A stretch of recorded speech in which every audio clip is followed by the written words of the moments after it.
Sesosok jasad pria ditemukan termutilasi di kawasan hutan desa Paramasan Atas, Kecamatan Paramasan, Kabupaten Banjar, Kalimantan Selatan pada Rabu 16 Juli.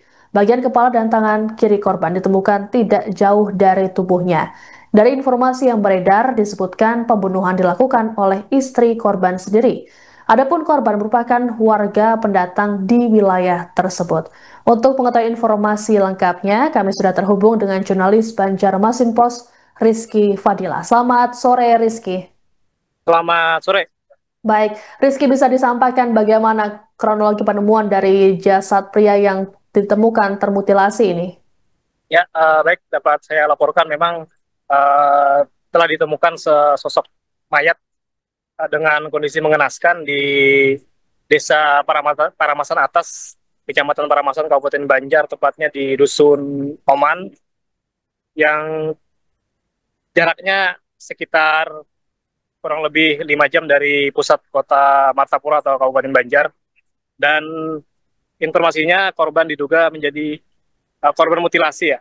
Dan berdasarkan keterangan kepala desa setempat bahwa eh, korban merupakan seorang pendatang dan baru tinggal di desa Paramasan Atas sekitar satu bulan. Eh, untuk sehari-hari korban diketahui bekerja sebagai pendulang emas tradisional bersama keluarganya termasuk istrinya. Eh, Kejadian sendiri diinformasikan terjadi pada Rabu kemarin, dan jasad korban ditemukan di tengah hutan oleh warga setempat. Dan untuk kronologi kejadian, berdasarkan keterangan dari kepala desa setempat bahwa korban awalnya ingin berangkat melakukan atau bekerja sebagai mendulang ke hutan bersama teman-temannya termasuk istrinya dan anak-anaknya. Nah, setelah di perjalanan korban bersama istri dan anaknya berhenti dan mengatakan kepada teman-temannya untuk terus saja, dan mereka berdua berhenti dulu di tengah jalan. Nah, setelah itu teman-temannya yang menunggu sudah cukup lama di tempat mendulangan merasa ada yang aneh karena korban beserta istrinya tidak sampai-sampai ke lokasi.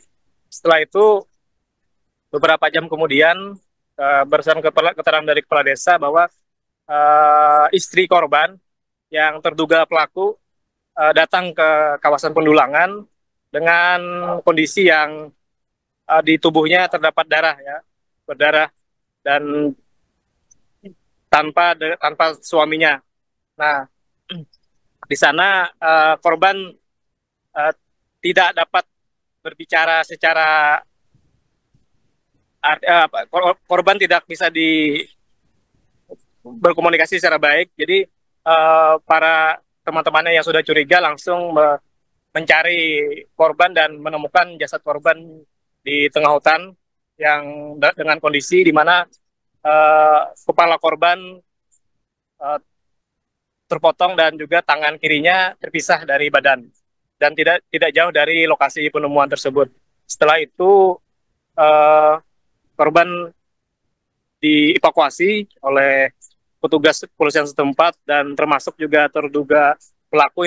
Informasinya sudah diamankan, dan untuk saat ini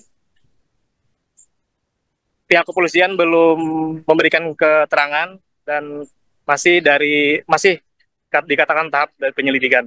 Demikian dulu laporan dari saya.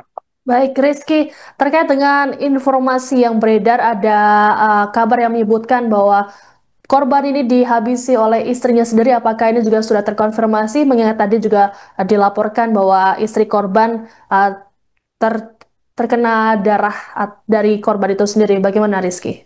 Ya, kalau untuk berdasarkan dari keterangan kepala desa setempat dikonfirmasi memang uh, terduga pelaku ya atau istri korban turut diamankan oleh kepolisian. Namun dari pihak kepolisian sendiri ya, dari Polres Banjar belum dapat mengonfirmasi untuk terduga pelaku ini, dan dikatakan masih dalam tahap penyelidikan. Baik, Rizky, lalu terkait dengan keseharian korban, apakah warga setempat ini cukup mengenalnya, mengingat korbannya juga merupakan pendatang baru di wilayah tersebut? Ya, Kalau berdasarkan keterangan dari kepala desa setempat bahwa korban bersama istrinya ini merupakan warga pendatang ya dari luar daerah, dari luar berbeda kabupaten dari tempatnya tinggal sekarang dan sudah tinggal sekitar satu bulan belakang dengan sehari-hari bekerja sebagai mendulang emas secara tradisional berkelompok gitu Mbak. Baik, terima kasih laporannya jurnalis Banjarmasin Pos Rizky Fadila melaporkan terkait dengan kasus pembunuhan disertai mutilasi di Banjar, Kalimantan Selatan. Selamat bertugas kembali.